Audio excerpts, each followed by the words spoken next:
जय श्री राधे। आनंद आशुलिपि पत्र का अंक 33, प्रतिलेखन संख्या 26, गति 120 शब्द प्रति मिनट। प्रारंभ करें। महोदय, इस शीतकालीन सत्र में जो कुछ हुआ वह रिकॉर्ड में दर्ज हुआ ही होगा, लेकिन माननीय सांसदों को अपने गृह क्षेत्र या चुनाव क्षेत्र पर किए जाने वाली राशि 1 करोड़ से बढ़ाकर 2 करोड़ रुपए कर दी गई है बराम। इसके अलावा गैस और टेलीफोन का कोटा बहाल कर दिया गया है।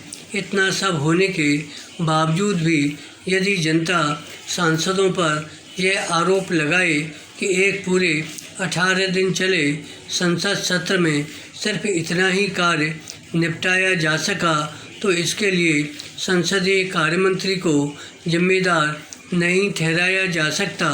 मैंने अपने पिछले एक लेख में यह संभावना जाहिर की थी कि शीतकालीन सत्र का ज़्यादातर कार्य समितियों के हवाले किया जा सकता है बराम।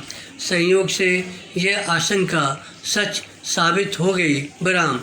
इस बाबत यहाँ यह भी स्पष्ट कर देना शायद जरूरी है कि संसद सत्र की प्रति मिनट कार्रवाई पर 4 लाख रुपए से ज़्यादा खर्च आता है।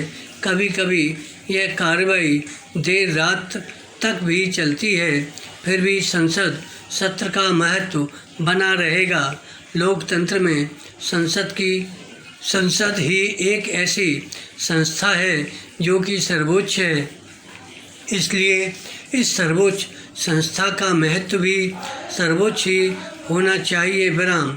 यदि इस सर्वोच्च संस्था के भीतर हाथापाई देखने को मिलती है तो यह संसद की सर्वोच्चता का अंग नहीं बल्कि लोकतंत्र का हिस्सा ठहराकर संसद की सर्वोच्चता और गरिमा को बरकरार रख लिया जाता है। यहाँ यह भ्रम भी नहीं होना चाहिए कि हमारी संसदीय कार्रवाई का मौजूदा और राजनीति का अधिकतम सरलीकरण है, बल्कि यह इस सरलीकरण की प्रक्रिया की शुरुआत भी हो सकती है।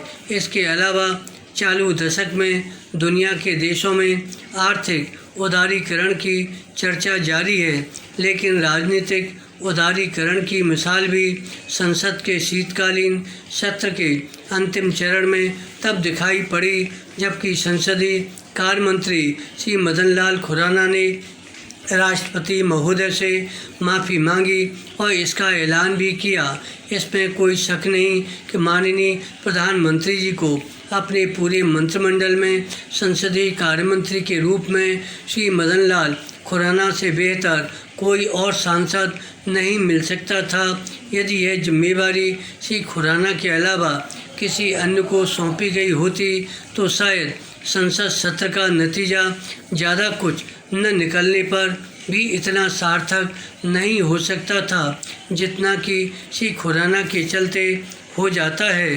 भारतीय राजनीति के सरलीकरण की प्रक्रिया देश के वरिष्ठ राजनेता, पूर्व उप प्रधानमंत्री और वर्तमान सांसद चौधरी देवीलाल ने तब शुरू की थी जबकि उन्होंने दिल्ली में देश के ग्रामीण परिवेश का महत्व बढ़ाया था। इसके साथ ही संसदीय कार्रवाई के सरलीकरण की शुरुआत का श्रेय श्री खुराना को दिया जाना चाहिए। शायद यह सब श्री खुराना के व्यक्तित्व की सहजता और सरलता के चलते ही संभव हुआ है। संसद के इस शीतकालीन सत्र के दौरान किस बिल की क्या गति हुई या कौन सा बिल किस समिति के सुपुर्द किया गया बराम। धन्यवाद।